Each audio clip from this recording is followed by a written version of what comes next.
Sa'yo to, Luis. Para sa kaligtasan mo.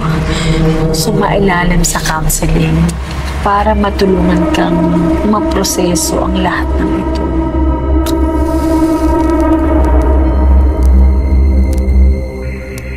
Basta kuya, kapag kailangan mo ng tulong, nandun lang ako sa kabilang bahay ha. Mag-iingat po kayo.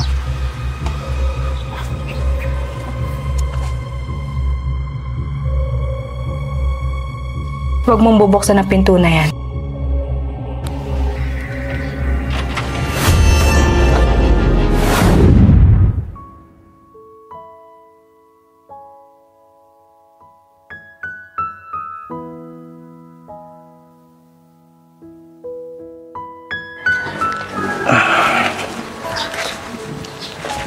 Grabe, ang sukal naman dito.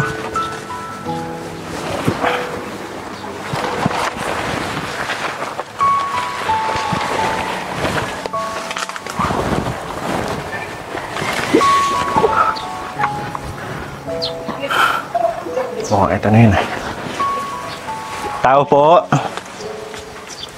Tao po. Tao po.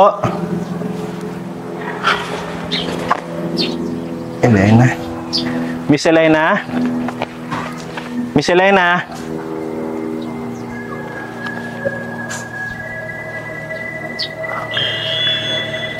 Matagal na po siyang di lumalabas. Na-trauma daw. Ginulat mo naman ako. Teka. Bakit mo alam? Palagi ka ba nandito? Taga dyan lang po ako sa may kabilang bahay. Kaya alam ko po talaga na hindi siya lumalabas dyan.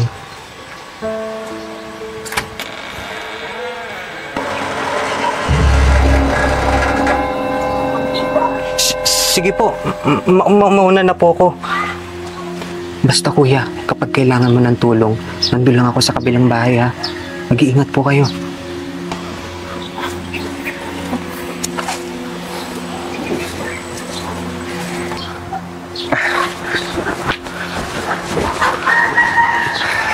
Ano ang kailangan nila? Magandang umaga ho. Ako po si Jude. Isang social worker. Okay lang po ba na ma-interview kayo saglit? At kung mapapayagan niyo po, baka pwede po ako makapasok. Sige, pasok ka.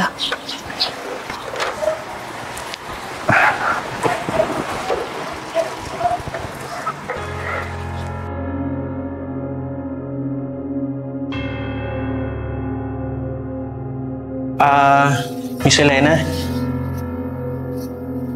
Okay lang bang mag-isa kayo dito? Kamusta naman kayo? Ayos lang. Sanay na rin naman ako mag-isa.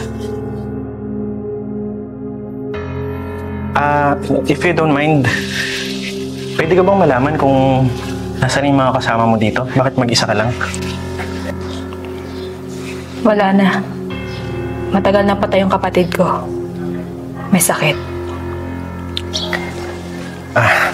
Ikinalulungkot ko marinig yan.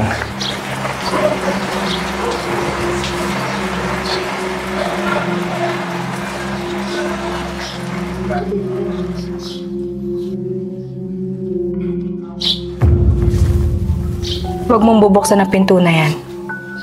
Ha? Bakit?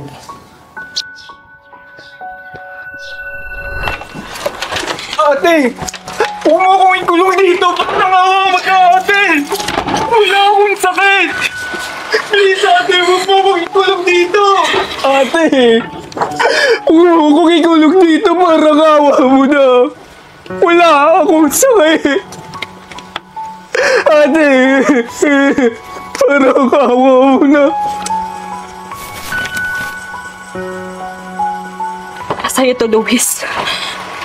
Para sa kaligtasan mo at kaligtasan nating lahat.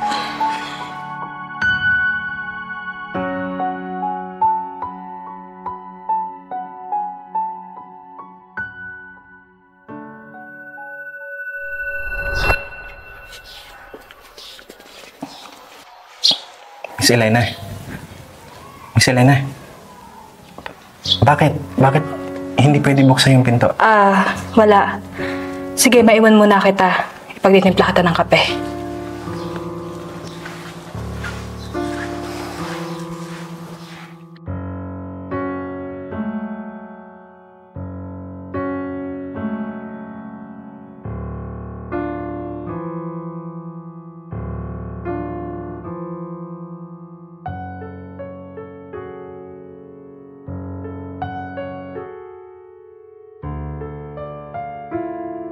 Huwag mong bubuksan ang pinto na yan.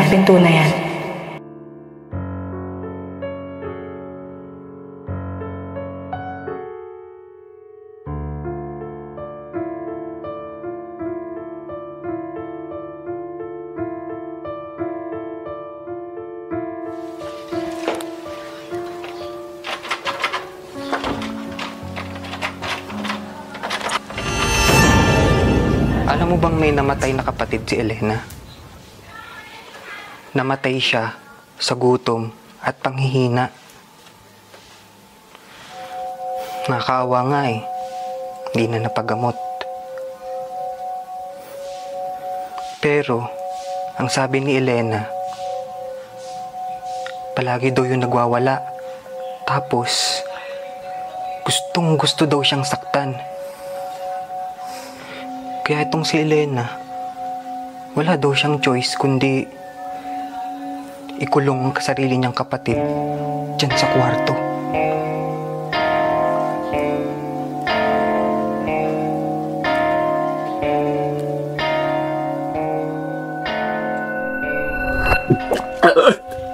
Ate! Wala ako dito. Nakikita na ako.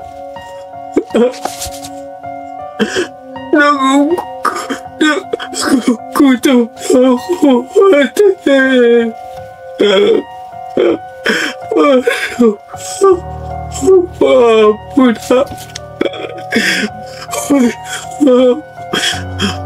Wala akong sakit, ate. Hindi pwede. Baka masaktan niya ako eh. Baka mamatay niya ako. Hindi pwede. Baka anong gawin niya sa akin?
Opo, Dok. Maraming salamat po. Sana po ma-actionan nyo na po agad kasi hindi ko na po talaga kaya yung mga nangyayari. Opo. Maraming salamat po.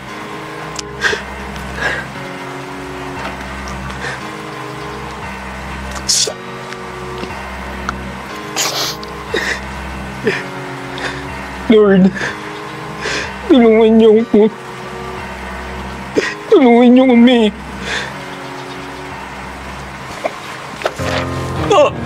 Kausap mo na naman sa sarili mo, ha?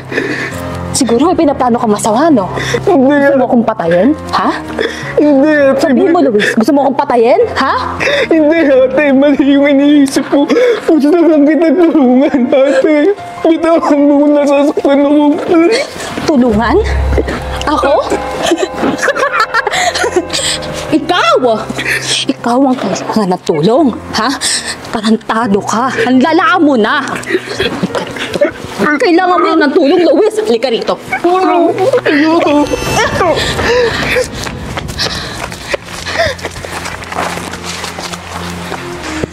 Luis!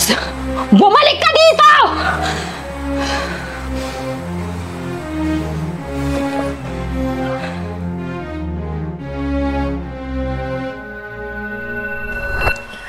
Salamat sa pagtanggap ninyo sa akin dito sa inyong bahay.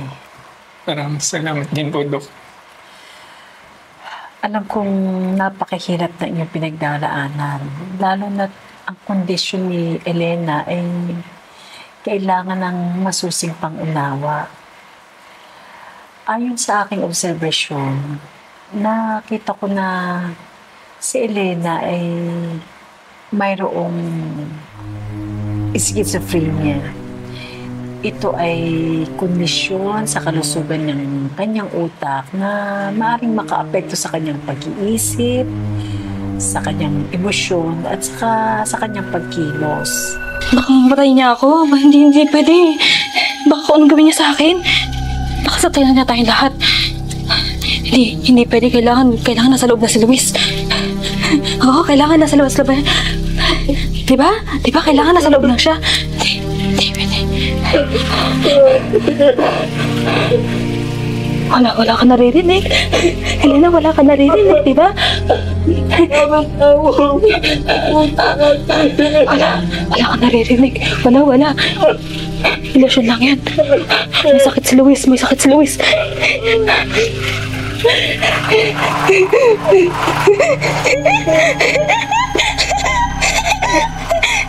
Hindi niya tayo masasaktan lahat, di ba? Kaya kailangan. Dapat nandun lang siya. Kahit anong mangyari, hindi natin siya pwede palabasin. Naintindihan mo ba yun? Ha? Sangayon ka, di ba? Tama ko, di ba?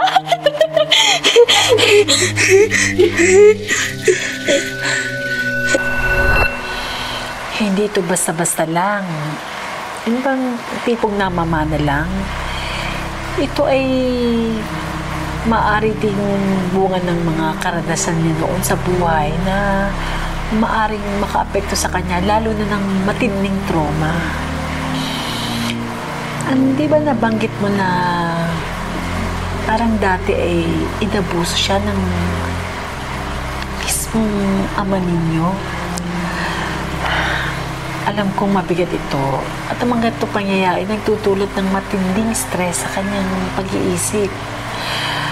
At maaaring maging trigger din ito para magkaroon siya ng sintomas ng schizophrenia.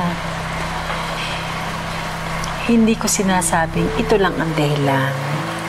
Pero ito'y maaaring mahalagang bahagi ng kanyang nakaraan na hindi natin pwedeng baliwalain.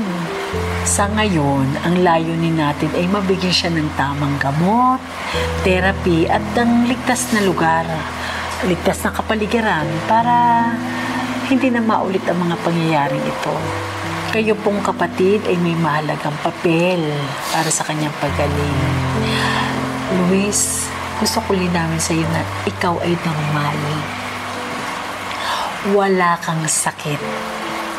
Pero alam ko na ang mga pangyayaring ito ay masyadong mabigat sa iyo.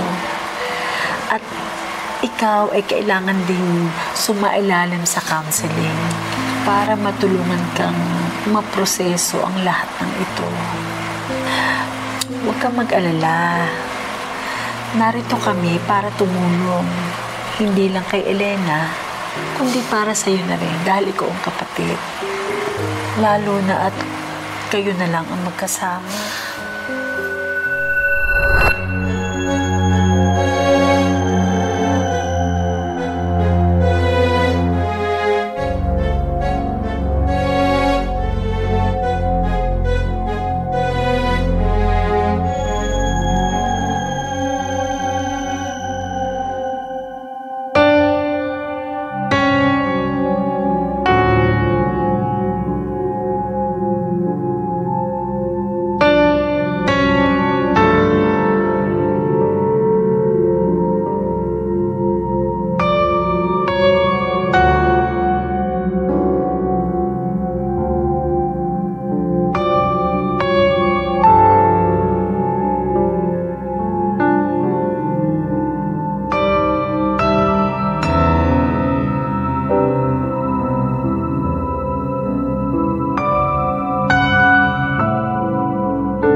Minsan, ang tunay na kilabot ay hindi sa multo, kundi sa mga ala-ala na ayaw nating harapin at hindi natin makalimutan.